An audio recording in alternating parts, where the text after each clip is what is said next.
today, Anindya, who is coming from Calcutta. Quick word about him. Anindya, got going at a very young age because of his family being involved in climbing and adventure. In fact, at age 2, he reached Gomukh, I guess, assisted by his parents. And then he did his basic and advanced course from HMI, which is, I guess, next door to Calcutta, most likely place. But over the years, he got into a job as a journalist as well as in pharmaceuticals, but his real interest was in the mountains, and he would every opportunity sort of do climbing, and he's done some interesting things. He's been on 32 expeditions, which is a very, very busy schedule, I would say, in a mountaineer's life. Been to most of the top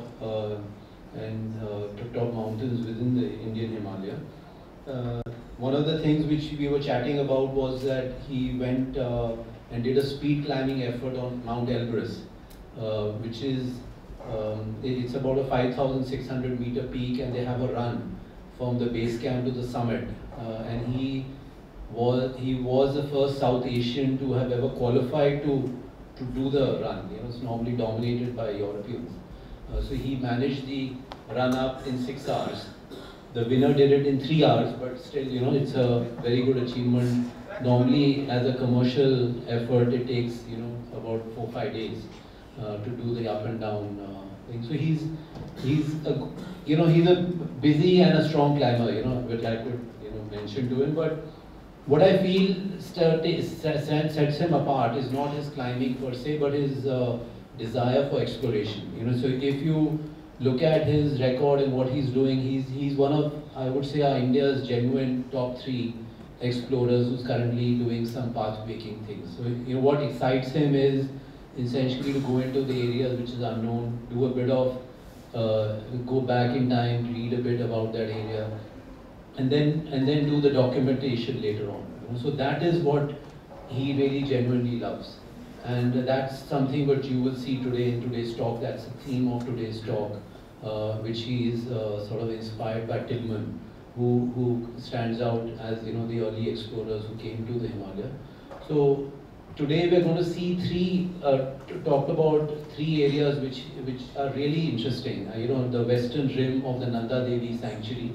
First visit to get to a point which is very, very interesting. Peeping into the sanctuary, looking at Changaban, various things associated with that particular expedition.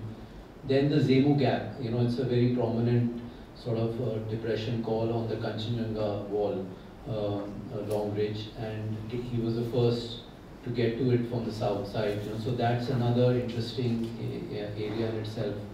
And then it caps off by a lovely climb of Nanda Devi East, which is another good way to peep into the sanctuary, I guess. It's completely banned otherwise.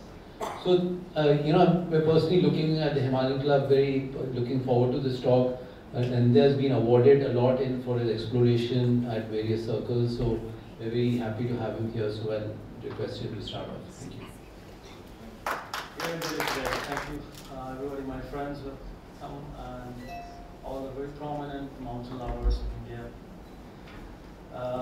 Well, I was lucky enough to born in a mountaineer family. So, as Maninder rightly pointed out, I was lucky to be introduced to the mountains and the outdoors at a very young age, and especially from a suburb of Kolkata. That is a privilege. Like I was carried by my father to Gomukh when I was 2, and I did the Singalila Ridge trek when I was only 4. But that happened, my house had a lot of books on mountaineering, so I was brought up on a staple diet on the classic books of mountaineering, like Frank Smies. I was reading Shipton and Tilghman, and that had to have an effect on me. So I wanted to explore. I was not just happy climbing or following a path. There was this thing of exploration. Can we dim the lights a little bit, please? So my parents home for peculiar children.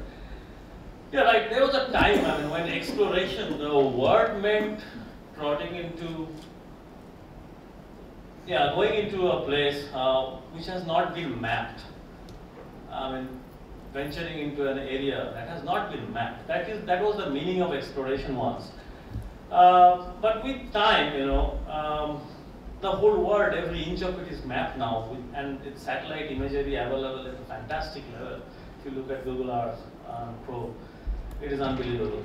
So, is the romanticism of exploration lost?